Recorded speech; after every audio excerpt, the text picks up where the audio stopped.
dunia dan seisinya ini bagi Allah tak sama nilainya dengan sebelah sayap lalat. Barang siapa yang beramal untuk akhiratnya, Allah akan cukupkan baginya urusan dunia. Sayati zamanun 'alan nasi as-sabiru fihim qalqabit al-jamarah. Akan ada satu masa di akhir zaman yang berpegang teguh dengan agamanya seperti orang yang sedang memegang bara api. Bismillah. Assalamualaikum warahmatullahi wabarakatuh. Alhamdulillahirabbil alamin. Hamdan nima'i wa yukafi mazidah. Asyhadu an la ilaha illallah wahdahu la syarikalah wa asyhadu anna Muhammadan abduhu wa rasuluh la nabiyya ba'dah, amma ba'd. 91,1 FM Radio Robani merajut ilmu dan peradaban generasi Robani dan pemirsa KMTV dimanapun antum dan antuna berada. Alhamdulillah kita bersyukur kepada Allah Subhanahu wa taala. Salawat dan salam kepada Rasulullah sallallahu alaihi wasallam. Di kesempatan hari ini kita kembali berjumpa di program Diktat, Dialog Keilmuan Islam bersama Ustadz. Dan alhamdulillah sudah bersama ketiga guru-guru kita yang sudah hadir di studio. Untuk kesempatan hari ini kita akan membahas sebuah tema yang notabene-nya banyak pengetahuan yang kita serap, banyak pengetahuan yang kita dapatkan, tetapi nyatanya kosong dari amalan ataupun aplikasi dalam kehidupan sehari-hari dan tidak bermanfaat untuk sekitar. Ini akan kita bahas dalam tema ilman nafi'an seperti apa dan bagaimana. Nanti kita akan dengarkan masing-masing penjelasan dari guru-guru kita yang sudah hadir di studio.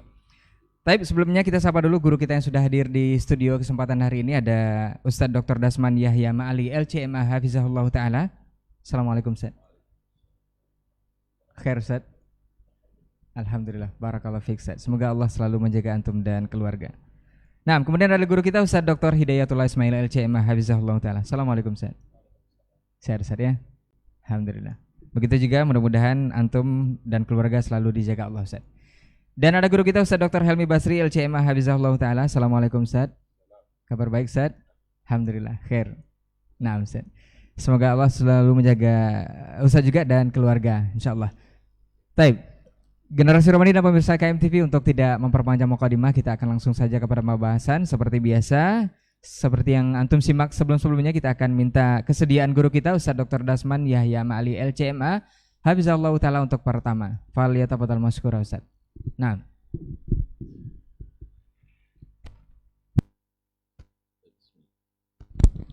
Assalamualaikum warahmatullahi wabarakatuh.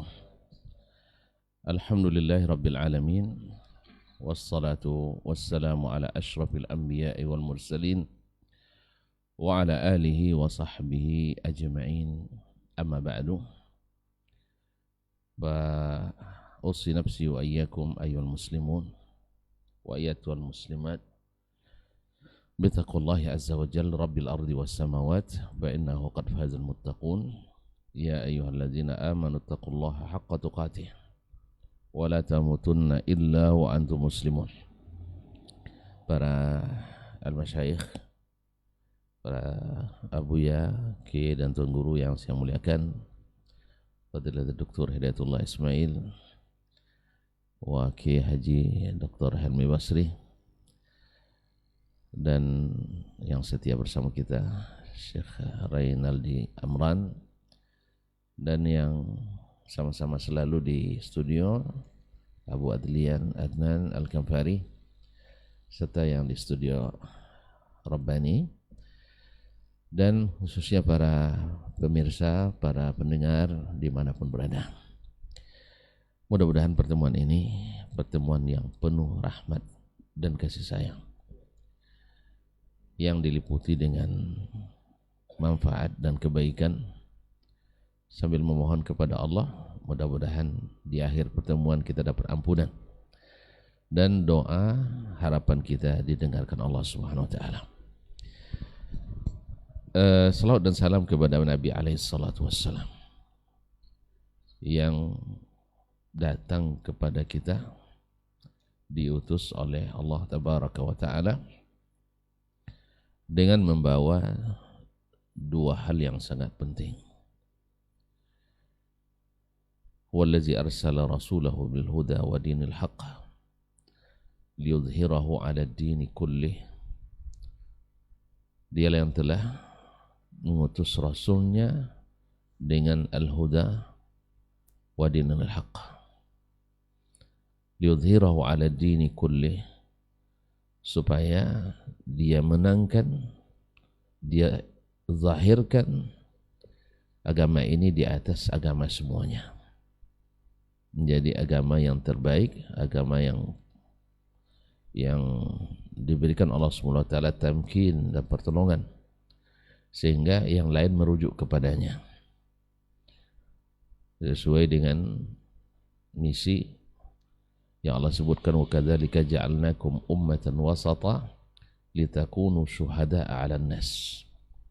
Demikianlah telah kami jadikan kalian sebagai umat yang wasat. Wasatan udulan kamilin, adil dan sempurna. Atau bersikap wasatan, pertengahan dan moderat. Jadi konsep moderat itu ada di kita, bukan harus mengikut konsep yang lain. Litakunu syuhada'a 'alan nas, agar kalian menjadi saksi terhadap manusia. Apa saksi? Saksi itu mengesahkan atau membatalkan. Kalau ada orang nikah kan, ditanya saksi itu sah. Kalau tidak sah kata saksi, diulang lagi itu. Zaman kan apapun aturan dan undang-undang yang ada di dunia ini harusnya ditanyakan ke orang Islam. Kalau kata orang Islam sah, maksudnya berdasarkan Al-Quran Sunnah sah. Tapi keadaan kan sekarang berbaliknya. Mungkin ini yang menjadi sebab kenapa materi ini diangkat. Saya mukaddimah seperti biasa, isi nanti ada pada tututan guru kita. Ma'asyarul kiram dirahmati Allah Subhanahu wa taala. Yang mengutus Nabi kepada kita membawa al-huda wa dinil haqq. Abdullah bin Abbas, habrul ummah wa turjumanul Quran radhiyallahu anhu wa an abi wa ummi, menafsirkan atau salah satu tafsir dari kata al-huda adalah ilmu nafi', wa dinil haqq al-amalu as-salih. Antara ilmu dengan amal, mulai dari mabna katanya, mabna kalimanya, satu akar semua, ilmu, amal. Ain, lam, mim. Jadi di amal diletakkan mim di tengah.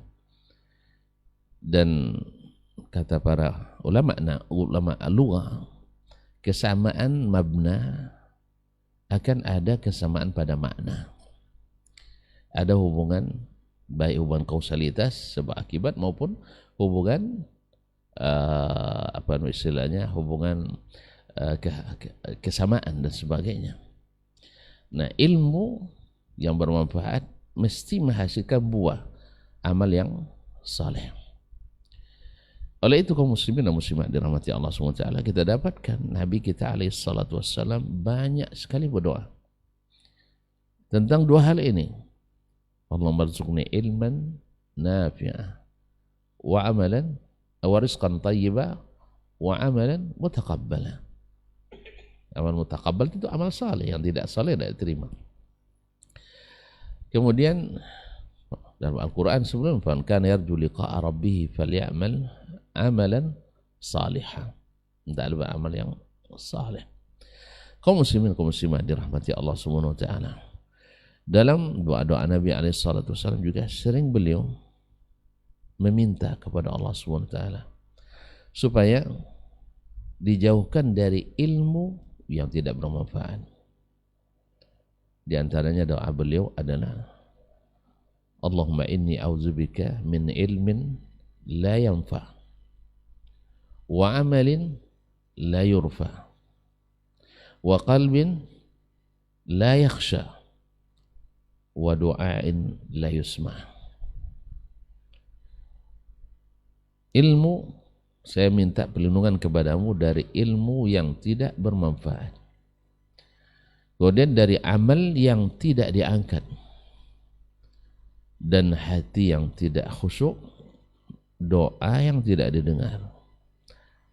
Berkata para ulama, siapa manibtuliya bi'ilmin la yanfa', siapa yang diuji dengan ilmu yang tidak bermanfaat, akan diuji dengan amalin la yurfa, amal tak diterima. Apa sebab? Karena ilmunya tidak diamalkan. Berarti walaupun dia beramal tapi tidak berdasarkan ilmu yang diketahui. Berilmunya tidak manfaat. Berapa banyak orang tahu berilmu tapi setelah itu berbalik. Awalnya dikatakan lurus tapi selepas itu bengkok lagi.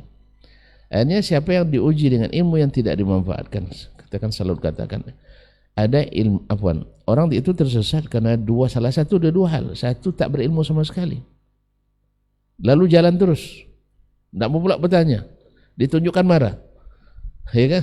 Ditunjukkan marah, jahil, tidak berilmu, ingin berjalan, ingin beramal, tapi ditegur, tidak boleh. Ini mesti tersesat. Yang kedua, alim, orang berilmu tetapi tidak mengikuti ilmunya. Kalau tidak ikut ilmunya, apa yang diikuti? Adalah nafsunya, keinginannya, pikirannya. Kalau ilmu mengatakan begini, tapi dia mengatakan pikirannya tidak, hanya tersesat juga. Tersesat pemikirannya, tersesat amalannya. Nah, oleh itu siapa yang diuji dengan ilmu yang bermanfaat pasti diuji dengan amal yang tidak diangkat. Nah, bila orang diuji wanibtuliya bi amalin la yurfa, siapa yang diuji dengan amal yang tidak diangkat, ubtuliya bi qalbin la yakhsha, wa hadha musyahad. Orang yang tidak mengamalkan seperti ilmunya, terus otomatis amalnya tidak diterima, pasti hatinya juga la yakhsha, lahin, berdoa tetapi lahin sahin pada Allah SWT. Katakan innallaha la yaqbalu atau la yastajibu liqalbin sahin lahin atau lahin sahin. Allah tidak akan terima doa walaupun nangis-nangis tapi hatinya sahin, lahin, hatinya lalai dan bermain-main, dan ujungnya adalah doa la yusma. Karena Allah katakan ini orang lalai, hatinya tidak tunduk, hatinya tidak khusyuk, maka tidak diterima doanya. Oleh sebab itu kaum muslimin dan muslimat, patutlah kita untuk mengetahui apa sebab-sebab membuat ilmu kita tidak bermanfaat, dan apa pula akibat-akibat buruk yang akan menimpa seseorang bila ilmunya tidak bermanfaat. Ini yang barangkali akan diangkat oleh Asy-Syaikhan Al-Fadilah, dan saya cukup sampai di sini. Terima kasih. Wassalamualaikum warahmatullahi wabarakatuh. Waalaikumsalam warahmatullahi wabarakatuh. Jazakallahu khairan untuk pendahuluannya. Mudah-mudahan ini bisa menjadi pembuka untuk kita dengarkan selanjutnya penjabaran dari guru kita Ustaz Dr. Hidayatullah Ismail LCMA hafizahullahu taala. Falyatafadhal masykur Ustaz. Assalamualaikum warahmatullahi wabarakatuh. Alhamdulillah, wassalatu wassalamu ala rasulillah wa ala alihi wa ashabihi wa man sara ala nahji wastanna bisunnati ila yaumiddin. Asyhadu an la ilaha illallah wahdahu la syarikalah wa asyhadu anna Muhammadan abduhu wa rasuluh sallallahu alaihi. Allahumma inna nas'aluka ilman nafi'an wa rizqan tayyiban wa amalan mutaqabbala. Para guru, para masyayikh yang kita muliakan, guru kita Dr. Dasman, semoga Allah selalu memberikan kesehatan kepadanya dan kepada keluarganya. Guru kita Dr. Hilmi, juga doa yang sama untuk beliau. Semoga Allah berikan kesehatan dan Allah berkahi segala usaha dan anak keturunannya. Ikhwah sekalian, saudara Rai dan Adnan, kaum muslimin dan muslimat dimanapun berada, alhamdulillah kita bersyukur kepada Allah. Kembali kita dipermudahkan Allah, diberikan jalan untuk bisa saling menasihati pagi ini, saling berbagi dan mengingatkan. Salah satu tugas kebaikan yang selalu ada dalam kehidupan kita adalah tawassaw bil haqqi wa tawassaw bis sabr. Apalagi hidup di zaman fitnah, yang penuh dengan godaan. Sekali waktu kita akan mudah tergelincir dan jatuh kepada kesesatan, jatuh kepada dosa dan bahkan penyimpangan yang mengakibatkan kita mendapatkan murka dan kemarahan Allah Subhanahu wa taala. Maka oleh karena itu, ikhwafillah, kita bersyukur waktu yang indah ini, di waktu duha yang dengan sinaran cahaya matahari menyinari bumi. Ya, mudah-mudahan ilmu yang kita bahas pun menjadi atau menyinari hati kita. Hati ini perlu kita selalu sirami dengan air ilmu sehingga dia bisa subur. Karena Nabi kita sallallahu alaihi wasallam telah menyebutkan di dalam sebuah hadisnya perumpamaan ilmu dan hidayah yang aku sampaikan, kata Rasulullah SAW, adalah ibarat hujan yang turun ke bumi. Hujan yang turun ke bumi.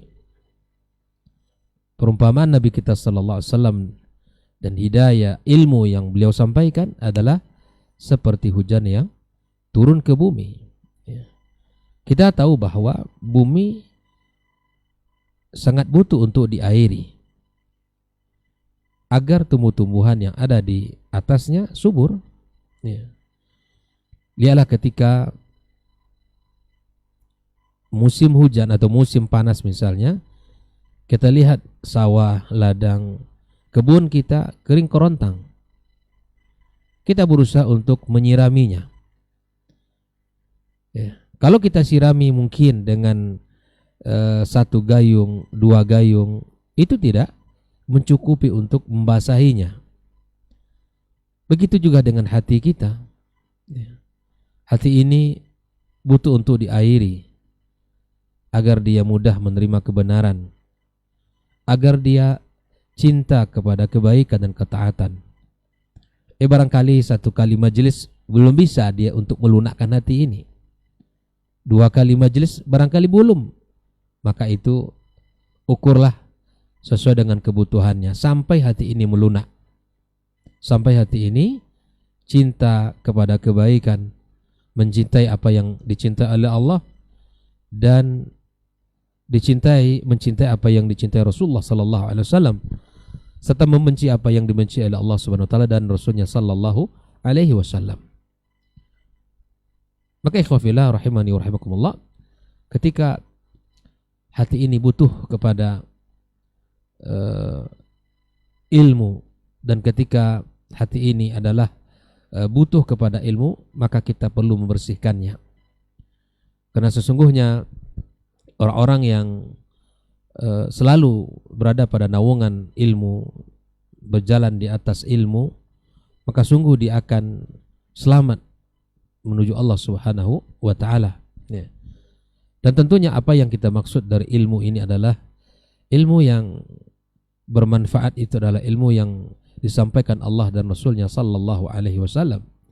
Selalu kita sampaikan maqala Allah wa qala rasuluhu sallallahu alaihi wasallam.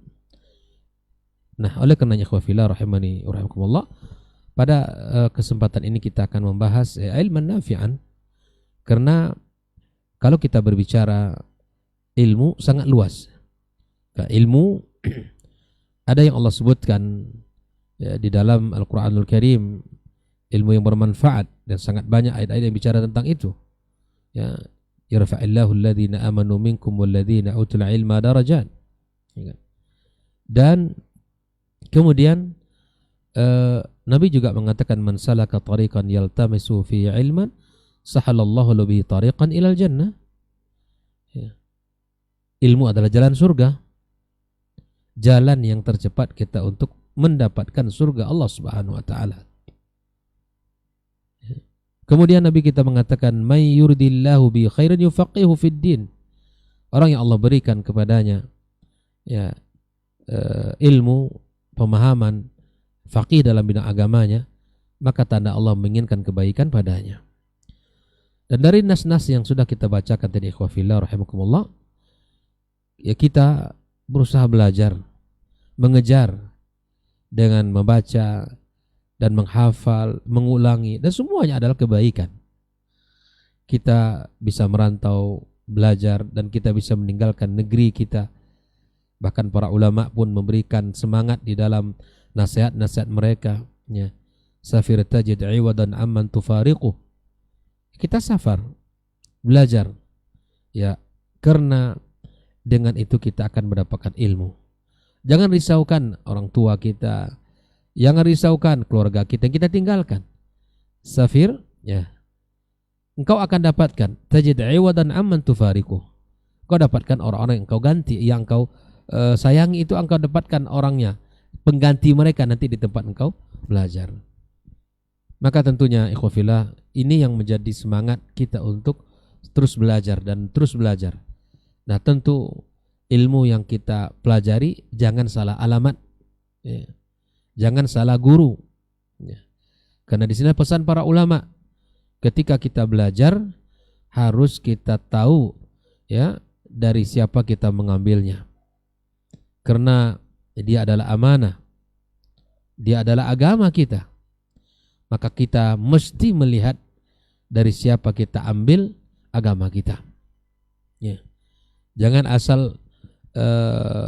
asal kita lihat dia, ya, tampilannya begitu kan, apalagi dia berusaha untuk ngomong bahasa Arab, tapi bahasa Arabnya bahasa Arab, ya, entah dari mana bahasa Arabnya gitu kan.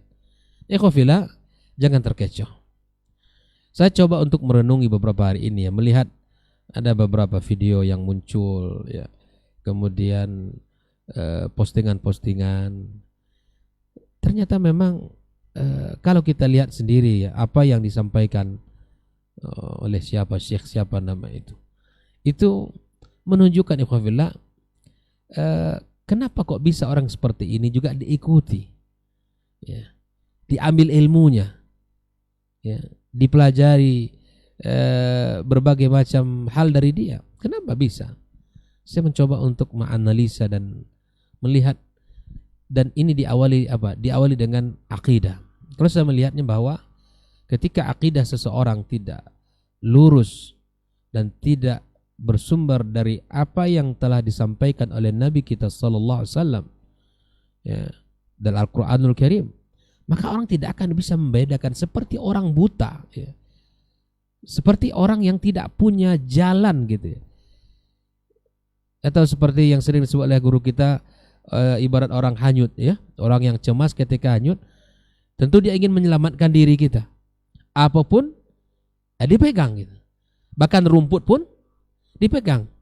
Ya khafillah, di dalam Islam sudah ada panduannya. Sudah ada, ya, jalan keselamatan itu, yaitu kitab Allah dan sunnah Nabi kita sallallahu alaihi wasallam.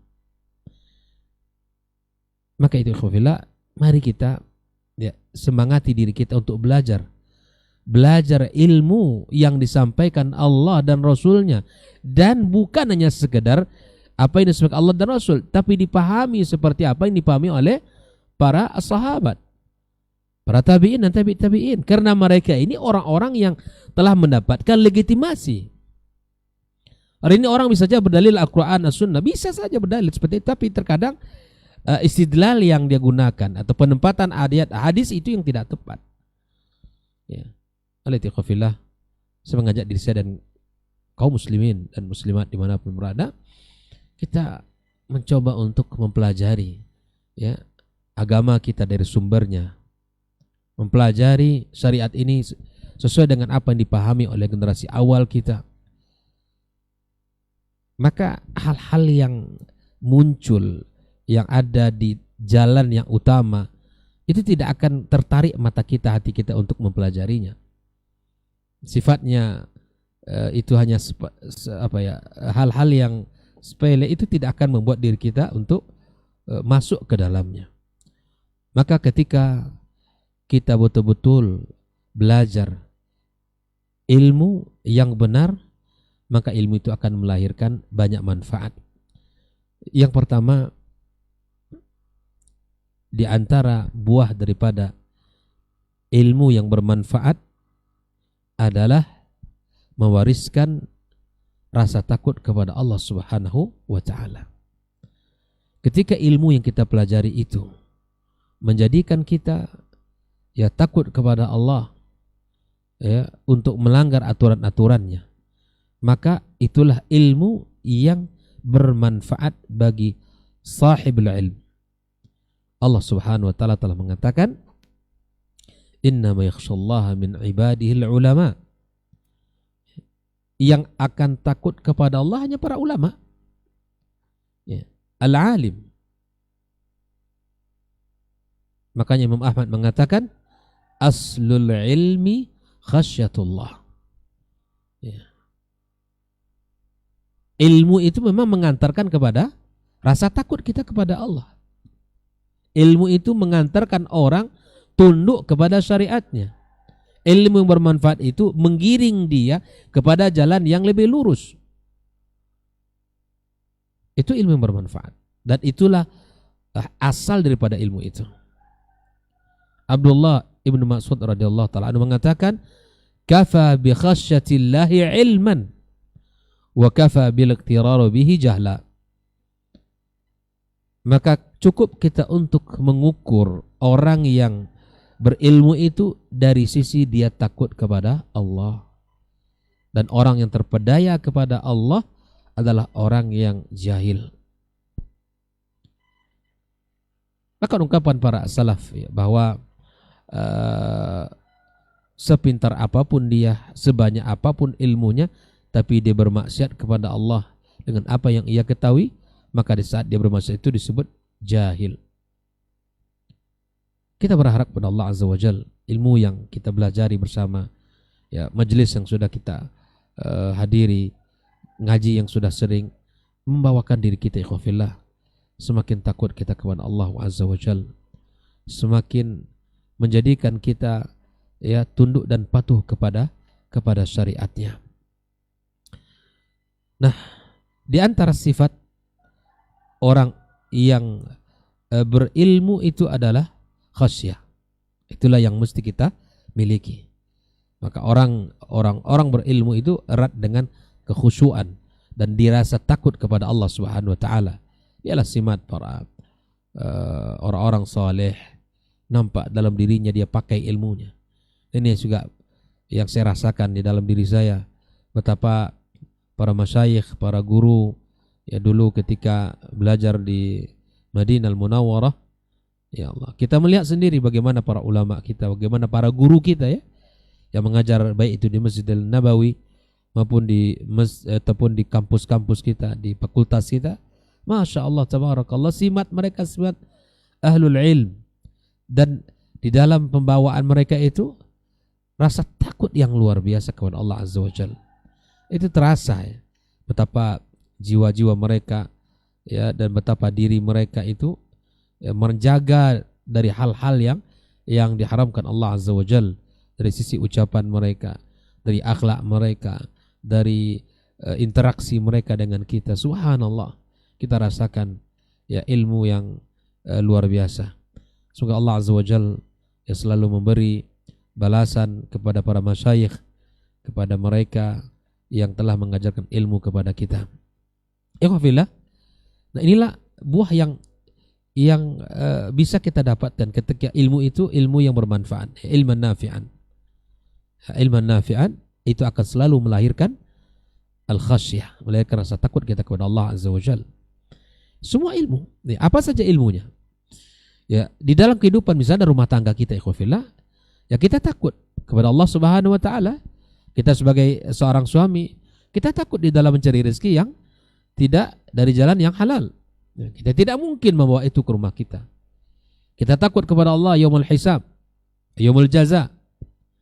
Kita takut kepada Allah Subhanahu wa taala bagaimana nanti sangat berat perhitungan di hari kiamat kelak. Maka di antara tanda bagaimana dulu para salaf rasa takut mereka kepada Allah Subhanahu wa taala, maka mereka tidak ya membawa rezeki yang haram ke rumah mereka. Bahkan kehati-hatian mereka terlihat daripada sikap, ya, apabila terdapat sikap dari anak bahkan istri mereka, mereka langsung menyalahkan dirinya, mungkin karena kesalahan saya. Subhanallah. Bahkan ketika kendaraan tunggangan mereka pun tidak bisa dikendalikan dengan baik, itu merasa bahwa ini kesalahan dirinya. Enggak menyalahkan orang lain, enggak menyalahkan istrinya, enggak menyalahkan ini dan itu, tapi secepat mungkin dia untuk introspeksi kepada dirinya. Rasa takut yang luar biasa mengantarkan kepada derajat yang tinggi di sisi Allah Subhanahu wa taala. Nah, di dalam mencari rezeki ini adalah sebuah hal yang mesti kita cermati dan mesti kita perhatikan. Di dalam pekerjaan juga demikian. Tanggung jawab kepada anak, ya. Mendidik anak itu adalah memberikan hak mereka, bukan merampas hak mereka. Mendidik anak itu adalah memberikan hak-hak mereka, bukan merampas hak mereka. Karena sebagian orang, subhanallah, memahami bahwa pendidikan itu cukup dengan memberikan makan minum, tapi tidak ada kasih sayang, tidak ada kebaikan-kebaikan, pelukan, tidak ada sapaan, dan seterusnya. Dan ini bukan bagian daripada pemahaman yang benar, ikhwafillah. Berikan hak kasih sayang, berikan hak tempat, berikan hak ini dan itu. Semua bagian daripada ilmu yang bermanfaat, maka dia mengamalkan firman Allah Subhanahu wa taala dalam kehidupan keluarga, wa'ashiruhunna bil ma'ruf. Jadi kita ini khawatir kepada Allah kalau kita nanti tidak mengamalkan atau tidak bermuasyarah dengan baik, kita termasuk orang-orang yang zalim kepada keluarga kita. Ikhwafillah rahimakumullah. Maka ilmu yang bermanfaat sekali lagi mengantarkan kita kepada kehati-hatian di dalam bertindak, di dalam berbuat, di dalam berinteraksi antara sesama kita, di dalam berhubungan, baik itu sama keluarga kita, internal kita, atau sama orang tua kita, atau sama orang-orang yang ada di sekitar kita, tetangga kita, jiran kita, atau kepada masyarakat secara umum. Kita harus menjaga diri dan kita harus berhati-hati. Nah, ketika ilmu ini ilmu bermanfaat, insya Allah itu bisa mengawal kita. Nah, yang kedua, ikhwafillah, di antara buah daripada ilmu yang bermanfaat adalah ilmu yang mewariskan amal, ya. Ilmu yang mewariskan amal. Di antara ungkapan para ulama adalah ta'allamu al-ilma, belajarlah kalian ilmu. Fa in 'alimtum fa'malu bih. Kalau kalian sudah belajar, maka amalkan. Maka ilmu yang bermanfaat menggiring kita untuk bisa mengamalkan ilmu itu.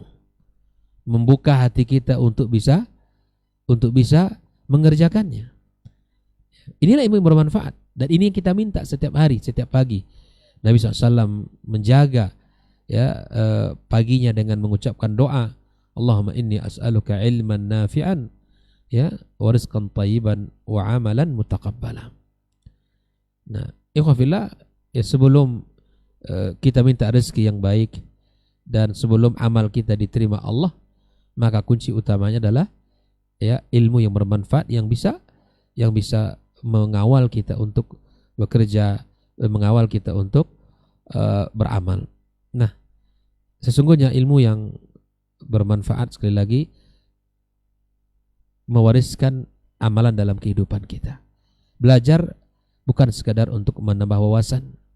Belajar bukan menambah, ya, ilmu pengetahuan yang letaknya hanya di sini. Hanya retorika, kemudian disimpan sebagai gagasan, wawasan. Bukan itu. Tapi ujung daripada ilmu itu adalah amal.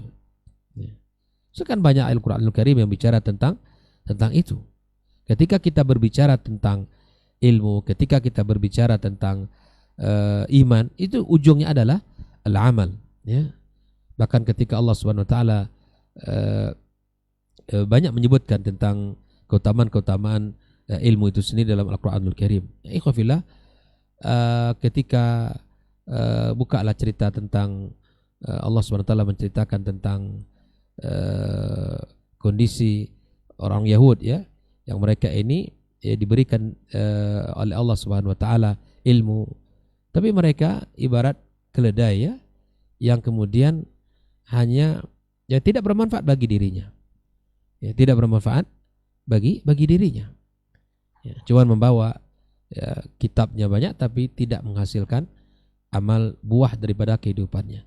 Maka saya mengajak diri saya dan kita semua, para mahasiswa, para mahasiswi, kaum muslimin dan muslimat dimanapun berada, mari kita ukur sejauh mana ilmu ini menjadi buah dalam kehidupan kita, buah amal. Bukankah dalam hadis Nabi kita SAW juga Nabi mengatakan tentang di antara pertanyaan lan tazula qadama 'abdin yaumal qiyamati hatta yus'ala an arba'. Di antara pertanyaannya apa? Ya, tentang ilmu sejauh mana kita amalkan. Ada konsekuensi, ada pertanggungjawaban dari ilmu yang kita tuntut ini. Nah, yang kita inginkan tentu ilmu ini dipakai dalam kehidupan kita, dan itu adalah salah satu buah daripada ilmu yang bermanfaat. Ya, ilmu yang menghasilkan amal saleh, ilmu yang menghasilkan ketundukan, kepatuhan kepada Sang Khalik. Sebagaimana memang tujuan kehidupan kita Allah ciptakan adalah untuk mengabdikan diri kita kepadanya. Wa ma khalaqtul jinna wal insa illa liya'budun. Inilah tujuan pokok kita berada di dunia ini. Tujuan pokok kita adalah linuwahidahu, kita mengesahkan Allah Azza wa Jal, dan kita menjadi orang-orang yang menghambakan diri kepadanya dengan penghambaan yang benar, yang tidak diikuti dengan kesyirikan, yang tidak diikuti dengan segala bentuk yang bisa menghilangkan nilai-nilai ketaatan kita kepada Allah Azza wa Jal. Bersihkan akidah kita, jauhkan dari kesyirikan. Ya, pahami agama dengan baik dan benar sesuai dengan pemahaman para as-salafil ummah. Kita ajak diri kita ajak keluarga kita, orang-orang terdekat dengan kita dakwai, kita pahamkan bahwa kita ini adalah yang kita inginkan adalah al-amal. Ya. Bahkan para ulama pun mengatakan ilmu itu akan terjaga, akan terasa ada kapan? Ketika kita mengamalkan. Ya, hatafal ilm bil amal. Ya. Cara kita untuk menjaga ilmu kita dengan mengamalkannya. Pelan-pelan kita amalkan satu persatu. Semangat kita untuk belajar, semangat kita mengamalkan. Ini hal yang kita minta dalam kehidupan kita, ikhwafillah. Dan rasakanlah betapa nikmatnya ketika kita dari pagi kita bangun, ya, sampai kita tidur kembali, kita berada di atas pengawalan ilmu ini, maka di situ adalah kebahagiaan dalam diri kita.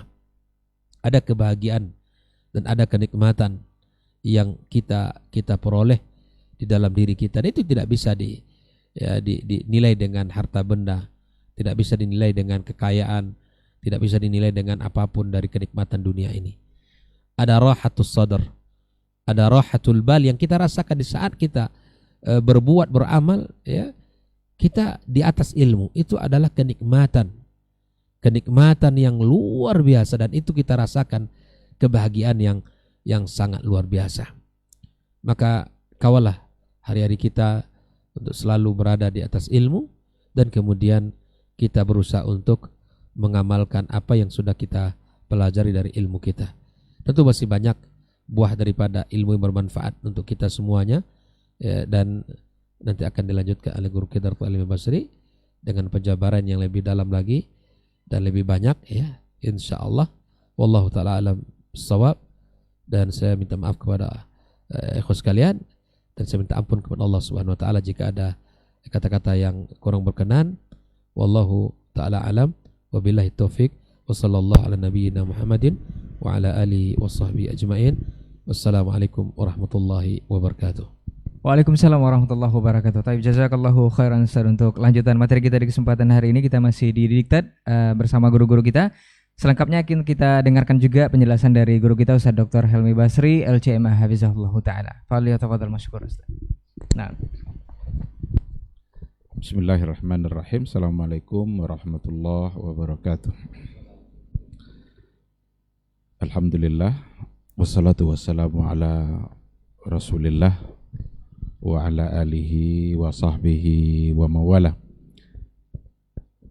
Asyhadu an la ilaha illallah wahdahu la syarikalah wa asyhadu anna Muhammadan abduhu wa rasuluh la nabiyya ba'dah.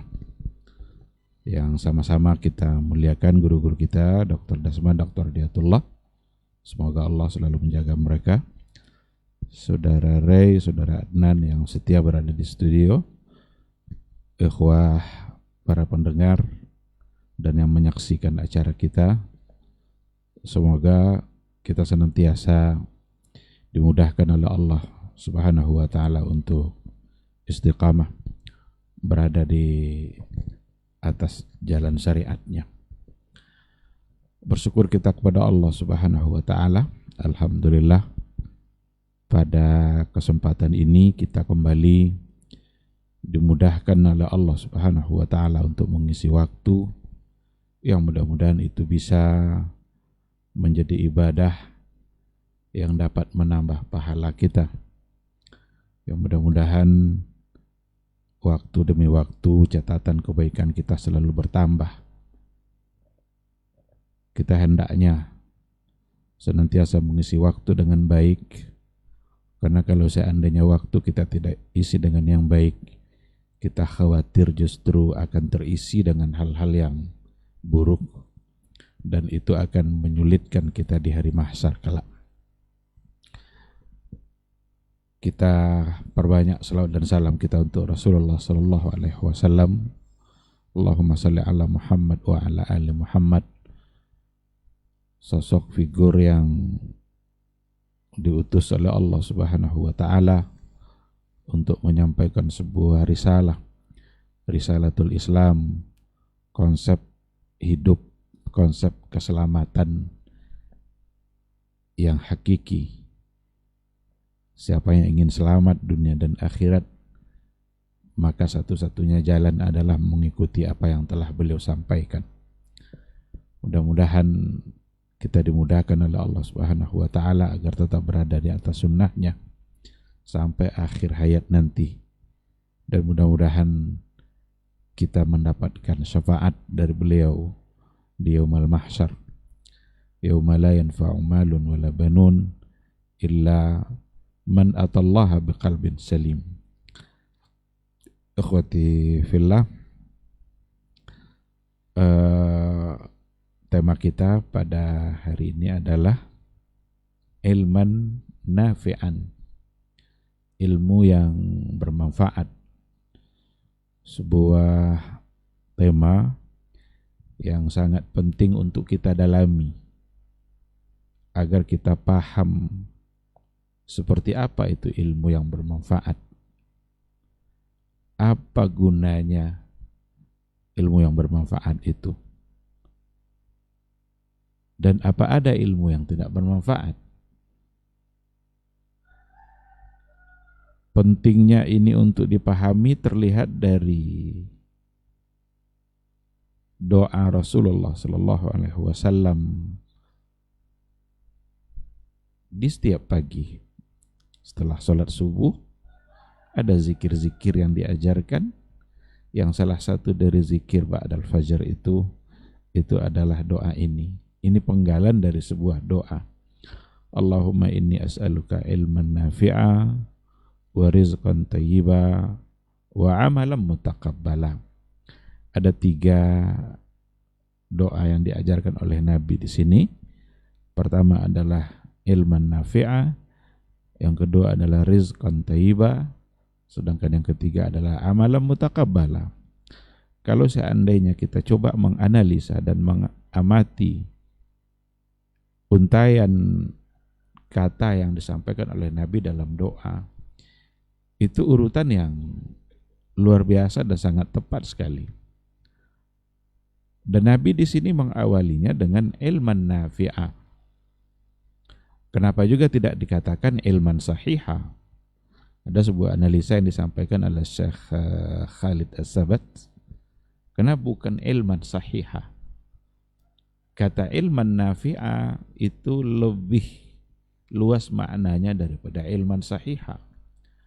Karena ilmu yang sahih belum pasti bermanfaat kalau seandainya tidak diamalkan. Oleh karena itu, selain dari tadi yang sudah disampaikan oleh guru-guru kita tentang substansi dari ilman nafi'ah, setidaknya ilmu itu akan disebut bermanfaat. Yang pertama adalah kalau seandainya dia sahih, ayyakuna sahihan. Sedangkan yang kedua adalah ayyakuna ma'mulan bihi, diamalkan. Jadi ilmu yang bermanfaat itu setidaknya yang dua itu harus ada. Yang pertama adalah sahih, benar ilmunya. Karena kalau seandainya ilmunya sudah salah, dia pasti tidak akan bermanfaat. Kalau seandainya ilmunya sudah tidak benar, maka tidak ada lagi gunanya. Maka mengamalkan ilmu yang tidak benar itu justru bukan mendatangkan manfaat, tapi justru mendatangkan keburukan dan kerusakan, tidak hanya bagi dunianya, tapi juga justru bagi akhiratnya. Nah, yang kedua, tidak cukup sekedar sahih, sekedar benar saja. Mestilah dia diamalkan. Karena kalau seandainya ada ilmu yang sahih, ada ilmu yang benar, lalu itu hanya sebatas wawasan saja, tidak teraplikasikan dalam tataran pengamalannya, hanya sekedar diketahui saja. Ini haram, ini halal, tahu dia mana yang haram, mana yang halal, tetapi dia tidak amalkan. Yang haram itu untuk ditinggalkan, maka bukti pengamalan ilmu kalau sesuatu itu diharamkan, pengamalannya adalah dengan meninggalkan. Tapi kalau seandainya dia tidak meninggalkan hal-hal yang diharamkan, berarti ada yang sahih dalam pengetahuan dia, tapi dia sendiri tidak mengamalkan. Maka hal itu juga tidak bermanfaat. Oleh karena itu, sahih dan diamalkan, barulah dia menjadi ilman nafi'an. Nah, kalau seandainya seseorang itu sudah memiliki ilman nafi'an, lalu kemudian dia amalkan, rentetannya dua yang berikutnya dalam doa itu. Dia akan mendapatkan rizqan thayyiban. Bukankah mengamalkan ilmu yang sahih itu adalah bagian dari ketakwaan? Dan bukankah Allah mengatakan wa may yattaqillaha yaj'al lahu makhraja wa yarzuqhu min haitsu la yahtasib. Barang siapa yang bertakwa kepada Allah, maka Allah akan berikan solusi untuk berbagai problem yang dia hadapi. Wa yarzuqhu min haitsu la yahtasib, dan kemudian Allah akan memberikan dia rezeki dari jalan yang tidak dia duga-duga. Oleh karena itu, Rasulullah SAW menempatkan ilmu yang bermanfaat pada poin yang pertama, karena kalau sudah benar-benar bermanfaat, sahih dan diamalkan, maka akan melahirkan dua hal berikutnya. Rizqan thayyiba, akan dia mendapatkan rizki yang baik. Bagaimana mungkin dia mendapatkan rizki yang baik kalau dia tidak punya ilmunya? Bagaimana mungkin dia mendapatkan rizki yang baik kalau seandainya apa yang dia lakukan ternyata tidak sesuai dengan apa yang diatur oleh agama? Agama mengatur segala bentuk persoalan dalam kehidupan kita, diatur oleh agama, baik dalam persoalan ibadah maupun dalam persoalan muamalah. Itu semua adalah ilmu yang harus disandarkan kepada syariat Islam, ilmu yang harus dikembalikan kepada bimbingan dan wahyu yang dibawa oleh Rasulullah Sallallahu Alaihi Wasallam. Kalaulah seseorang senantiasa menyandarkan dirinya kepada apa yang telah diajarkan oleh Nabi itu, maka rezeki yang akan dia dapat, insya Allah adalah rezeki yang baik. Lalu kemudian pada poin yang keduanya, yang akan dia dapatkan wa amalan mutaqabbala, amal yang diterima oleh Allah Subhanahu wa taala.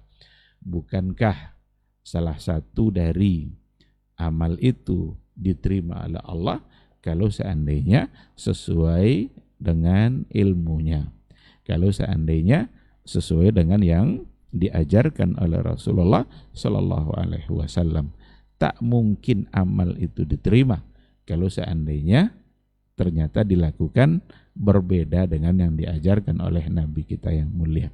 Nah, oleh karena itu, ilman nafi'an, ilmu yang bermanfaat bagi kehidupan umat Islam, itu akan melahirkan rizqan thayyibah, dan kemudian amalan mutaqabbala, membuat amalnya diterima oleh Allah Subhanahu wa ta'ala. Kemudian apa itu ilmu yang bermanfaat? Apa saja? Kemuliaan ilmu itu ditentukan oleh apa yang ada di dalam ilmu itu. Maka satu ungkapan yang sering diucapkan oleh para ulama, syaraful ilmi bisyarafil ma'lum. Kemuliaan ilmu itu ditentukan oleh mulianya apa yang ada pada substansi sebuah ilmu itu. Nah, oleh karena itu, ilmu yang paling bermanfaat yang harus kita kuasai dan harus kita pahami adalah akidah, adalah tauhid. Itu asyraful ilm, itu ilmu yang paling mulia. Kenapa demikian? Karena sebuah ilmu yang berbicara tentang yang paling mulia, yaitu Allah Subhanahu wa ta'ala. Oleh karena itu, al-ilmun nafi' yang pertama, pada posisi yang pertama, itu adalah ilmu akidah, ilmu tauhid.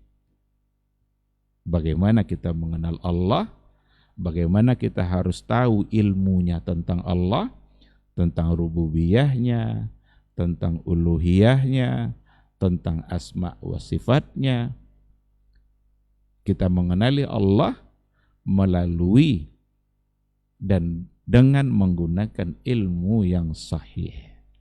Jadi ilman nafi'an untuk tauhid, untuk akidah, berarti yang pertama ilmunya harus sahih. Dan yang kedua, ma'mul, diamalkan, dilaksanakan, diterapkan dalam kehidupan keseharian kita. Kalau seandainya dalam akidah, dalam tauhid, kita memahami dan mempelajarinya tidak dengan ilmu yang sahih, tidak dengan ilmu yang benar, maka akidah kita pasti akan salah. Akidah kita pasti akan menyimpang. Akidah kita tidak lagi lurus, dan kalau seandainya akidah yang sudah bermasalah, maka akan bermasalah masalah hal-hal yang lain. Bagaimana ilmu yang sahih untuk akidah?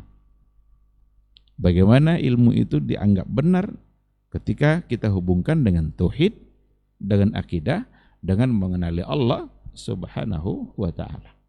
Adalah ketika akidah kita, ketika kita mengenali Allah, itu kita kembalikan kepada apa yang dikatakan oleh Allah Subhanahu wa ta'ala dalam Al-Qur'annya, dan apa yang dikatakan oleh Rasul sallallahu alaihi wasallam di dalam hadisnya. Apa yang ada dalam Al-Quran tentang Allah, dan apa pula yang ada dalam hadis tentang Allah yang disampaikan oleh nabinya, itulah al-ilmu sahih, itulah ilmu yang benar, bukan dengan cara-cara yang lain. Jangan kita sampai salah dalam mengenali Allah, karena akan berujung juga pada kesalahan-kesalahan. Karena ada sebahagian mengenali Allah dengan cara mengenali makhluk. Maka muncullah sebuah riwayat, man arafa nafsahu faqad arafa rabbahu. Siapa yang kenal dengan dirinya, maka dia akan kenal dengan Rabbnya. Maka diperbanyaklah kajian-kajian pengenalan diri yang tidak berujung entah kemana. Bahkan ada yang sampai gila dalam memahami dirinya sendiri. Nanti mengenali Allah melalui makhluk. Dicoba analisa, makhluk itu begini. Berarti Allah bukan begini. Karena Allah bukan makhluk. Makhluk itu ciri-cirinya dia bergerak. Kadang dia diam. Maka makhluk bisa bergerak, bisa diam. Kalau begitu, Allah sebagai Khalik tidak bergerak dan tidak diam. Nah, ini kesimpulan. makhluk menempati sesuatu. Kalau makhluk menempati sesuatu, berarti dia butuh kepada sesuatu. Karena dia menempati. Nah, kalau begitu, berarti Allah tidak menempati sesuatu apapun. Bahkan orang-orang Jahmiyah, kelompok-kelompok Jahmiyah mengatakan bahwa Allah itu tidak di luar alam dan tidak di dalam alam. Allah tidak di luar alam dan tidak di dalam alam. Kalau gitu ada enggak Allah itu? Karena dia memahami Allah melalui makhluk dulu. Makhluk itu mesti berada pada satu tempat, imma di luar, imma di dalam. Sekarang kita di dalam ruangan. Sebentar lagi kita akan berada di luar. Hanya itu saja. Di dalam atau di luar. Dan itu ciri-ciri makhluk. Asal makhluk mesti di situ. Di dalam atau di luar. Oh, kalau begitu Allah la fi kharijil alam wala fi dakhil. Tidak di luar alam dan tidak pula di dalam alam. Ini cara-cara begini tidak memperkenalkan kita kepada Allah yang sesungguhnya. Tidak membuat kita kenal dengan siapa Rabb kita. Kenapa demikian? Dikarenakan oleh ilmunya ghairu sahih. Ilmunya tidak benar. Untuk mengenali Allah, lihat, baca, pahami, tadabburi apa yang disampaikan oleh Allah dalam Al-Qur'annya dan apa yang disampaikan oleh Rasul dalam hadisnya. Kalau dengan cara itu, itulah al-ilmu sahih, itulah ilmu yang benar. Apa kata Allah tentang dirinya? Ar-Rahmanu 'alal 'arsy istawa. Allah bersemayam atau berada di atas arsy. Tidak perlu lagi ditanya-tanyakan apakah itu menunjukkan arah atau tidak. Karena ini yang membelenggu orang hari ini. Kata-kata apakah itu menunjukkan arah atau tidak. Padahal istilah jihah, istilah jarihah, istilah jisim, istilah jirim, macam-macam itu jauhar, arat, itu lahir dari lidahnya ahlul kalam. Dan itu tidak pernah muncul pada masa Nabi dan sahabat yang dinisbatkan kepada Allah Subhanahu wa ta'ala. Maka ketika ada yadullahi fawqa aydihim ma mana'aka an tasjuda lima khalaqtu biyadayya. Apa yang menghalangi kamu sujud kepada Adam yang aku ciptakan dengan kedua tangan saya? Hari ini orang mempertanyakan, itu dua tangan itu jarihah atau tidak? Buat apa mempertanyakan itu? Karena dia sedang bicara kaifiyah. Sedangkan kaifiyah hanya Allah yang tahu. Laisa kamitslihi syai'un. Kenapa muncul pertanyaan-pertanyaan seperti tadi itu? Jarihah atau tidak? Ini arahkah atau tidak? Karena berangkat dari ilmu yang tidak benar. Karena dia berangkat dari memahami makhluk dulu, baru kemudian dibawa ini semuanya untuk menolak apa yang ada pada Allah, karena Allah bukan makhluk. Nabi dalam sumpah-sumpahnya sering begini, wallazi nafsi biyadihi, demi jiwaku yang ada pada tangannya. Kira-kira Rasul ketika itu sedang meyakini Allah punya tangan atau tidak? Apakah ada muncul pertanyaan ini jarihah? Apakah ini jisim? Istilah jisim tidak pernah disandarkan kepada Allah pada masa salaf sahabat dulu. Itu baru muncul pada masa ahlul kalam. Mu'tazilah, Khawarij, Jahmiyah, Asy'ariyah yang belakangan ikut-ikutan dan berbagai macam bentuk aliran yang lainnya. Yang ada zat ada. Kalau nafsun juga ada. Karena innallaha kataba ala nafsihi ar-rahmah. Berarti ada kata nafsun dinisbatkan kepada Allah. Tapi kata jisim tidak pernah ada. Coba aja cari mana. Kalau ada hadisnya coba. Menisbatkan kata jisim kepada Allah. Tapi kalau Kalau nafsun itu ada bahkan dalam ayat Al-Qur'anul Karim. Tapi apakah kita ada sebut kata nafsun lalu kemudian akan ditolak juga? Berarti Allah tidak punya nafsun. Padahal kataba ala nafsihi ar-rahmah. Dia telah mewajibkan terhadap dirinya.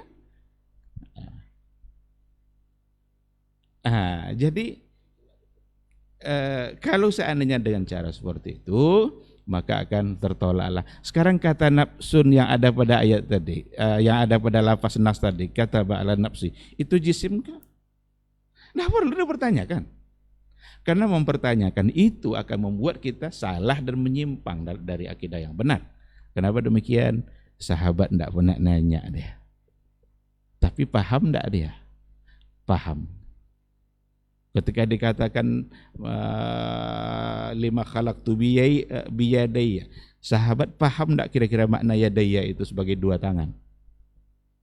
Sekarang ada kecenderungan dari Asy'ariyah yang ada hari ini tentang arti dari kata makna. Kan ada di antara ungkapan itu tafwidul makna. Apakah makna yang dimaksud di sini adalah terjemahan kata? Enggak mungkin orang Arab minta terjemahan kata. Jadi kalau ada kata makna, tafwidul makna, kesalahan yang sekarang itu adalah karena mereka mengira makna itu adalah terjemahan kata. Padahal makna di situ adalah al-haqiqah, hakikatnya, kaifiyahnya seperti apa. Jadi tahwidul makna itu tahwidul kaifiyah. Tengok dalam lisanul Arab. Ada seperti itu. Ada yang ahli bahasa itu apa namanya? Al-Azhari, salah seorang dari ahli bahasa. Al-makna bimakna tafsir. Al-makna bimakna tafsir. Jadi serahkan penafsirannya kepada Allah. Bukan serahkan artinya kepada Allah. Masa kata yadun orang Arab tidak tahu artinya? Masa kata wajah harus diserahkan artinya kepada Allah. Jadi yang diserahkan kepada Allah itu bukan arti katanya, tapi hakikatnya, kaifiyahnya seperti apa. Itu yang tidak tahu. Hanya Allah yang tahu. Sekarang kalau ada kaidah dalam kaidah fikih ada bunyinya begini. Al-aslu fit tasarrufat bil maqasidi wal ma'ani. Ma'ani itu jamak dari kata makna. Ini makna di sini apa ini? Apakah terjemah kata? Kan tidak. Makna di sini maksudnya adalah ini kan maqasidi wal ma'ani. Apa arti ma'ani? Bukan arti kata, bukan terjemahan sebuah kata. Karena kalau terjemahannya diserahkan kepada Allah, berapa banyak nanti ayat Al-Quran yang justru tidak dipahami. Padahal Nabi itu diutus untuk menjelaskan isi Al-Quran. Sinilah kesalahan-kesalahan yang terjadi, dan masih banyak yang tetap mempertahankan kesalahan itu. Seharusnya tidak dipertahankan ya. Kesalahan bukan untuk dipertahankan. Kesalahan kan harus untuk dirubah dan kembali kepada kebenaran. Jadi yang benar itu bukan tafwidul makna dalam artian serahkan artinya kepada Allah, tapi tafwidul makna dalam artian serahkan kaifiyahnya kepada Allah. Inilah yang diucapkan oleh Imam Malik, al-istiwa ma'lum, al-kaifu majhul. Atau dalam bahasa lain, al-istiwa ghairu dalam bahasa lain itu selain daripada ghairu majhul, wal kaifu ghairu ma'qul. Apa kira-kira maksud Imam Malik ketika dia bilang al-istiwa ma'lum? Istiwa itu diketahui. Apakah sekedar diketahui kalau itu ada dalam Al-Quran? Konyol kali rasanya kalau itu maksudnya. Diketahui ada dalam Quran gitu. Nggak diketahui artinya. Istiwa itu mafhum, ma'lum. Nggak perlu dipertanyakan lagi. Yang majhul itu apa? Wal kaifu majhul. Kaifnya, caranya, hakikatnya tidak diketahui. Hanya Allah yang tahu. Nah, oleh karena itu akidatus salaf, sahabat yang dibimbing oleh Nabi dulu, paham dia artinya, tetapi seperti apa mereka tidak tahu, dan mereka tidak bertanya karena memang bukan untuk dipertanyakan. Kita tahu sahabat, seandainya ada hal-hal yang mereka tidak paham, pasti bertanya dalam persoalan agama. Maka banyak ayat yas'alunaka. Mereka bertanya. Kalau mereka tidak paham, nanya dia. Mereka adalah orang yang ingin beribadah secara baik dan semua ingin dia lakukan. Maka kalau tidak paham, nanya. Tapi kenapa tidak ada satupun pertanyaan dalam persoalan akidah ini? Dalam persoalan, dalam artian menanyakan hakikat yang tadi itu. Karena memang tidak perlu untuk dipertanyakan, sebab hanya Allah yang tahu. Dan Allah sendiri sudah bilang, laisa kamitslihi syai'un wa huwas samiul basir. Tidak ada satupun yang semisal dengan Allah. Tidak ada yang serupa dengan Allah. Dan dia maha mendengar lagi maha melihat. Nah, karena itu ikhwati fillah, berakidah, bertauhid itu mesti dengan ilmu yang sahih, mesti dengan ilmu yang benar. Ini sebagai pondasi bagi kehidupan kita. Kalau ini yang salah, berarti akibatnya fatal. Kita harus tahu mana yang tauhid, mana yang syirik. Jangan didangkalkan tentang pengertian syirik itu. Jangan ada hal-hal yang dia sebenarnya dalamnya ada unsur-unsur kesyirikan, tapi ingin dianggap itu sebagai sesuatu yang hal yang biasa. Itu juga akan membuat kita terjadi pada atau terjatuh pada kesalahan dan penyimpangan. Syirik itu untuk ditinggalkan. Karena syirik yang kita lakukan itu akan merusak ibadah-ibadah yang kita lakukan. Lain asyrakta la yahbatanna amaluk. Jika engkau berbuat syirik, maka batallah amalanmu. Disinilah pentingnya kita benar dari sisi akidah, dari sisi tauhid. Dan ini adalah al-ilmu nafi' pada posisi yang pertama. Nah, yang kedua nanti baru diikutkan dengan al-ibadah. Ibadah itu al-ilmu nafi' yang kedua. Ibadah harus dari ilmu yang sahih. Ibadah harus dari ilmu yang benar. Kalau seandainya ibadah tidak ambil dari ilmu yang benar, maka dia tidak akan bermanfaat. Capek aja lah orang sholat begini, tapi ternyata itu tidak sahih. Ternyata itu tidak benar. Berarti apa yang dia lakukan, maka dia tidak akan mendapatkan apapun dari Allah Subhanahu wa taala. Ketika ada orang yang siapa itu Ustaz, Imam Malik atau Imam Al-Lais, nampak dia setelah subuh kan, seorang pemuda sholat 4 rakaat atau sunat fajarnya ya, yang dia kerjakan 4 rakaat, lalu dibantah sama imam tadi itu. Kenapa kamu lakukan ini? Dia nanya, apakah saya akan disiksa oleh Allah dengan banyak sholat? Banyak sholat itu kan banyak amal berarti. Tapi ternyata kalau banyak amal itu tidak benar, tidak ada gunanya. Maka dicegah oleh imam tadi itu. Dia bilang, tidak. Allah tidak akan menyiksa kamu karena banyak sholat kamu. Tapi Allah akan menyiksa kamu karena kamu menyelisihi Rasulnya. Oleh karena itu, al-ilmu sahih, ilmu yang sah itu, yang benar itu, ilmu yang sesuai dengan yang diajarkan oleh Rasulullah Sallallahu Alaihi Wasallam. Lalu kemudian diamalkan. Nah, inilah secara urutan tauhid, nanti masuk pada ibadah, dan pada masalah-masalah muamalah dan lain sebagainya. Semua itu akan menjadi bermanfaat bagi kehidupan kita kalau seandainya dia sahih dan dia diamalkan. Bagaimana Rasul mengajar bermuamalah? Nabi pernah masuk ke pasar, melewati seorang pedagang tepung, ada sesuatu yang mencurigai. Nabi masukkan tangannya gini. Ini apa ini? Ada air yang menetes dari atas. Berarti sudah mulai tipu-tipu. Apa kata Rasul? Man ghasyana falaysa minna. Siapa yang menipu itu tidak masuk dalam golongan kami.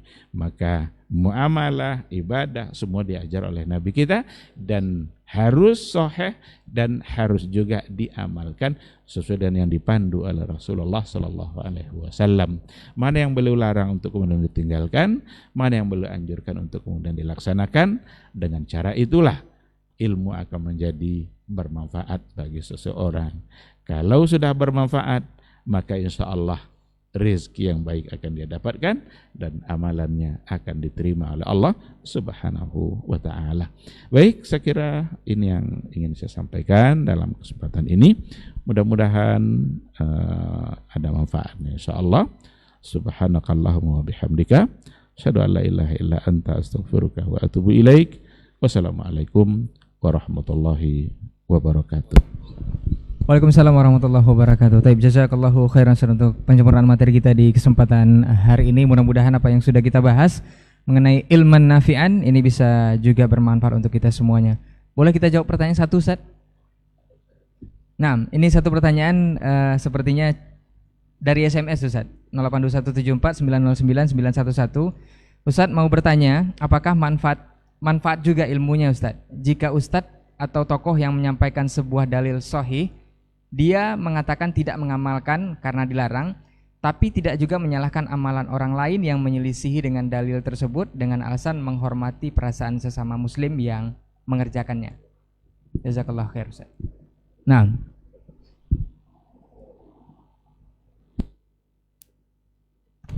Bismillah wassalatu wassalamu ala rasulillah wa ala alihi wa sahbihi wa wala wa ba'du. Kalau saya tidak salah paham dengan pertanyaannya, bahwa dia punya ilmunya tetapi tidak diamalkannya dan tidak menyalahkan orang yang melanggarnya dengan alasan menjaga perasaan orang lain. Kaum muslimin kaum muslimat dirahmati Allah SWT, Allah berfirman, wal asri, demi masa, innal insana lafi khusr, sesungguhnya manusia dalam keadaan benar-benar merugi. Illal ladzina amanu, kecuali orang beriman, wa amilus salihat, dan beramal saleh, wa tawasau bil haqq, saling memberi wasiat untuk tetap di atas kebenaran. Dan akibatnya apa? Wa tawasau bis sabr, harus juga saling menyabarkan, karena memang tawasi bil haqq itu selalu akan ada implikasi negatifnya. Ya, kita berharap ketika berdakwah orang menerima, tetapi jangankan kita, Allah saja kadang ditolak orang, Rasul ditolak orang. Allah seperti kata Ustaz Elmi tadi panjang lebar dia jelaskan, Allah dan Rasul mengatakan ini saya, katanya enggak, katanya kan itu. Kata Allah saya begini, lalu dia bilang enggak, itu salah Run. Sebab kalau begitu nanti masalahnya ini konsekuensinya. Lalu hukum Allah menjelaskan ini yang harus kalian kerjakan, kata enggak sesuai dengan zaman ini, enggak sesuai dengan bangsa kami dan sebagainya.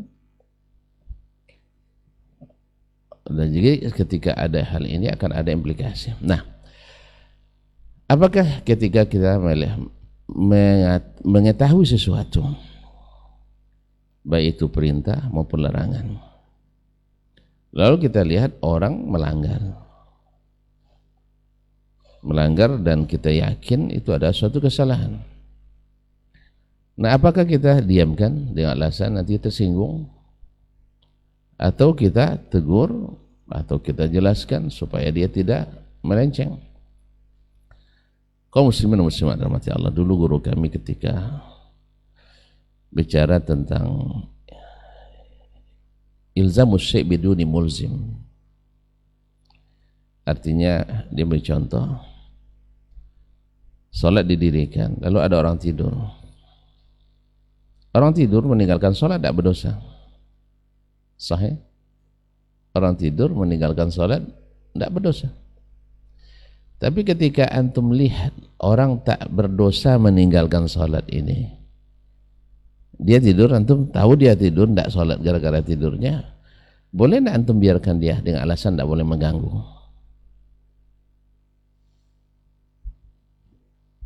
Hah? Ini kan dia meninggalkan, boleh saja dia meninggalkan karena dia nggak tahu. Tapi sekarang antum tahu, kalau antum tak bangunkan, dia meninggalkan sholat, dosa antum. Berdosa. Jadi kalau ada orang suatu dalam agama ini dia tidak tahu, lalu antum tahu itu, dia tidak tahu, lalu antum biarkan dia melanggar yang haram atau meninggalkan yang wajib. Nah saat itu antum kalau tidak sebutkan berdosa. Karena datang hadis Abu Hurairah Tirmizi radhiyallahu Imam Tirmizi dari Abu Hurairah radhiyallahu anhu, man atahu Allah ilman fakatamahu aljamahu Allah yaumil qiyamati bilijamin min nar. Siapa yang Allah beri ilmu lalu dia sembunyikan, maka Allah akan kekang, karena dia menahan mulutnya, akan kekang mulutnya nanti dengan api neraka di hari kiamat. Nasallallahu salamatul afiyah. Jadi menjaga perasaan memang dianjurkan, tapi menyampaikan kebenaran harus lebih dianjurkan.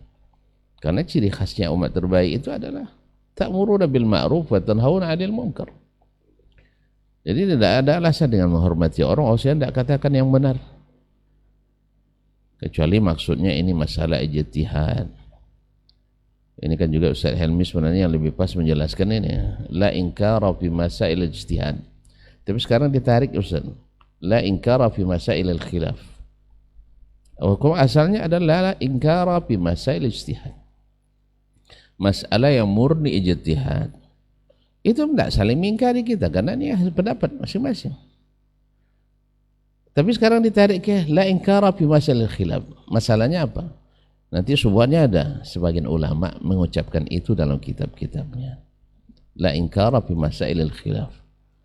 Sama dengan sekarang dia orang mencari-cari kan, Syekh itu mengatakan syair itu nyanyian.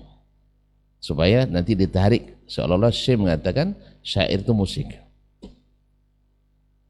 Dan dia menyamakan hukum nyanyian dengan musik. Padahal Syekh ketika menyamakan itu di saat hari ini syair-syair orang rata-rata pakai musik. Bukan maksudnya syair itu bermakna musik, tapi dicari-cari memang sebuah itu memang pandai cari hal-hal yang abu-abu itu. Padahal kalau dia tanya langsung ke Syekh, dan kita kan dekat tahu Syekhnya kan, tahu maknanya. Orang yang hanya baca di bukunya tidak akan sepaham orang yang pernah mendengar langsung dengan telinga dan mendengar langsung dari mulut beliau dan lama bergaul dengannya, tidak akan sepaham orang itu. Tapi memang ahli subhat itu memang begitu. Jadi dicari la inkar fasil khilaf. Itlaq yang seperti ini padahal yang dimaksud oleh ulama ketika menyebutkan la fasil khilaf, khilaf yang sebabnya mansya'nya adalah ijtihad. Adapun yang khilaf tidak boleh diingkari, kan ada khilaf ijtihad lawan nas. Akan dikatakan la ijtihada ma'an nas. Tidak boleh ijtihad kalau sudah ada nas. Dan seterusnya wallahu a'lam. Ya kalau maksudnya ini adalah masalah ijtihad, ya kita katakan iya, kita harus menghormati. Tapi tidak menunjukkan yang benar itu benar, tidak menampakkan dalil yang tidak dikatakan oleh kawan, itu sama dengan menyembunyikan ilmu. Atau takut menyalahkan orang, tidak boleh menyalahkan orang. Antum suka nyalahkan saya, masa nyalahkan orang lain tidak mau? Nyalahkan kita mau, nyalahkan orang lain tidak mau. Iya sama dengan seorang pembesar itu, Grand Sheikh dia kan. Wawancara televisi resmi kita di lembaga tertua di dunia ini menganut ta'addudiyatul ara wal aqwal ma min qawlin illa wa nahtarimu yajib tawqiruhu li'annahu qala bi 'alim min al-ulama wa ila akhirih. Masya Allah kalam jamil lakin yuraduhu al-batil, yani jam'ul aqwal batila amma al-haq fala. فقال له مدير الجلسة اسمه محاور وما رأيكم في الوهابية؟ لا بس 13 ثانية hanya 13 detik berubah. Jadi keedah yang dibangun itu ternyata hanya gunung es. hanya apa istilah gunung salju ya? Gunung salju yang runtuh. Katakan kita menganggap pluralitas berpendapat, siapa saja boleh berpendapat. Terus Wahabi nggak boleh? Apa sebab? Karena Wahabi ini nanti akan membongkar kebatilan-kebatilan Ini rupanya yang maksud beliau itulah sesama sesat tak boleh saling menyesatkan. Tapi kalau antara yang benar ya harus dikat, harus disesatkan. Nasallallahu alaihi afiyah. Kalau itu maksudnya saya sekarang tidak ilmiah. Ya, tidak ilmiah. Yang ilmiah adalah yang benar dikatakan benar, yang salah dikatakan salah. Nah, di saat kita berada di posisi yang benar, maka alhamdulillah, di saat di posisi yang salah, alhamdulillah tidak akan hina kita rujuk kepada kebenaran. Nabi saja ditegur Allah, sahabat ditegur Rasulullah, semua mereka tidak jatuh mereka ketika mereka kembali kepada hak. Bahkan ada mereka ditegur oleh masyarakat rendahan, tapi dengan Al-Quran, dengan hadis. Bukan seperti kita iza qila lau taqillah akhazatul izzatu bil itsm. Kita kadang-kadang ditegur ittaqillah, takut pada Allah. Awak boleh belalaknya. Saya siapa antum bilang siapa saya? Saya lebih bertakwa kepada Allah daripada Allah. Kalau antum bertakwa, ini larangannya, tinggalkan. Ini kebatilannya, tinggalkan. Tapi tak akhazatul izzatu bil itsm. Nasallallahu alaihi afiyah. Mohon maaf dan terima kasih. Barangkali ada tambahan daripada masyayikh, dipersilakan. Nah, wassalamualaikum warahmatullahi wabarakatuh. Baik. Fadhal Zain. Baik, bismillahirrahmanirrahim. Saya kira tadi sudah cukup panjang jawaban dari Dr. Dasman, guru kita. Saya ingin sedikit menambahkan bahwa bedakan antara kita mengingatkan kesalahan satu perbuatan dengan menyalahkan atau menuduh pada orangnya. Jadi tidak ada yang harus tersinggung. Ketika ada satu hal yang salah, kita tahu itu salah, maka kita menjadi kewajiban kita untuk mengingatkan itu salah. Orang tadi apakah tersinggung atau tidak? Kita tidak nyinggung dia, kita bilang perbuatan ini salah. Sekarang bolehkah kita katakan di hadapan orang-orang berjudi, judi itu haram? Tidak boleh kalau dia tersinggung. Kan nanti tersinggung dia kan? Singgung hatinya, saya judi itu masa saya bilang gitu. Enggak. Sekarang biar orang lain tidak terjebak pada kesalahan yang sama, bilang perbuatan judi adalah perbuatan yang haram. Itu kita menyalahkan perbuatan. Jadi bedakan nanti ketika kita mengingkari satu perbuatan yang memang itu salah oleh agama dan tidak ada yang harus merasa tersinggung. Jangankan untuk mengingatkan kesalahan dalam maksiat seperti itu. Kesalahan dalam ketika beribadah yang sudah tidak sesuai saja, itu Nabi kan melakukan. Ada tiga orang yang datang ke rumah Nabi. Ada yang ingin puasa terus tidak berbuka, ada yang ingin sholat malam terus tidak ingin tidur, ada yang ingin tidak mau menikah hanya takut karena ibadahnya terganggu. Nabi tahu kalau itu salah, bahkan Nabi malah naik mimbar dia. Nabi ingin merubah, menyatakan, menyampaikan kalau itu salah. Kalaulah tidak boleh seperti itu kan, nanti khawatirlah nanti yang tiga tadi itu singgung. Tidak usahlah saya sampaikan, khawatir nanti rusak perasaannya. Kalau gitu tidak ada yang perlu disampaikan nanti. Maka kita menyampaikan agama, menyampaikan mana yang benar, amar ma'ruf, atau mana yang salah, nahi mungkar. Kita fokuskan pada perbuatannya tanpa menyinggung-nyinggung yang lain. Tapi ya tentu saja dengan cara yang baik. Kalau naik mimbar sebut namanya si fulan tuh, itu barangkali bisa jadi itu sebagai sesuatu yang salah. Bahkan ada pula nanti saatnya memang diperlukan. Ketika kalau dengan tidak menyebutkan, itu membuat orang menjadi tidak tahu apa sebenarnya yang ingin disampaikan. Mungkin bisa untuk disampaikan. Maka Allah mencela Firaun dalam Quran. Allah mencela Namrud dalam Al-Quran. Berarti ada saat hal-hal yang memang harus disampaikan. Tapi sekali lagi, ketika kita mengingatkan akan satu kesalahan, tidak mestilah ada yang merasa tersinggung, karena kita hanya mengingatkan kepada orang lain agar tidak melakukan hal yang sama. Maka menghukumi perbuatan itu belum pasti menghukumi pelakunya. Karena di sini juga sering rancu dalam persoalan ini. Ketika kita mengingatkan itu adalah perbuatan syirik, jangan lakukan. Oh, berarti ini masuk neraka. Berarti ini sepulan ini musyrik lalu masuk neraka. Kita justru ingin tak ada satupun yang masuk neraka. sama-sama tidak masuk neraka. Maka kita ingatkan bahwa itu perbuatan syirik, perbuatan yang salah. Jangan lakukan itu. Dan ketika kita menyampaikan itu, tidaklah sedang menghukumi pelakunya musyrik lalu masuk neraka. Karena ini yang beredar sekarang itu, bahkan banyak dibuatkan isu-isunya, suka musyrik-musyrikkan, suka mengafir-ngafirkan, suka membid'ah-bid'ahkan, memasukkan orang ke dalam neraka. Siapa yang mau masukkan orang ke dalam neraka? Tidak ada. Kita malah menginginkan semua kita masuk surga. Jadi ini barangkali sekedar tambahan. Wallahu subhanahu wa ta'ala a'lam.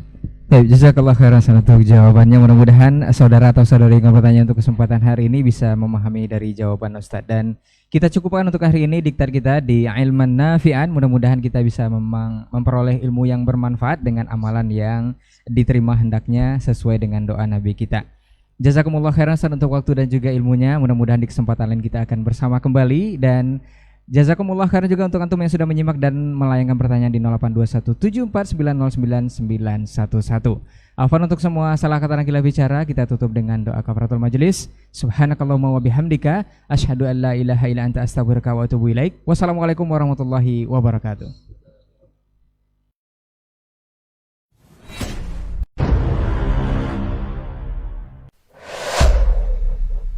Dunia dan seisinya ini bagi Allah tak sama nilainya dengan sebelah sayap lalat. Barang siapa yang beramal untuk akhiratnya, Allah akan cukupkan baginya urusan dunia. Sayati zamanun 'alan nasi as-sabiru fihim qalqabit al-jamarah. Akan ada satu masa di akhir zaman yang berpegang teguh dengan agamanya seperti orang yang sedang memegang bara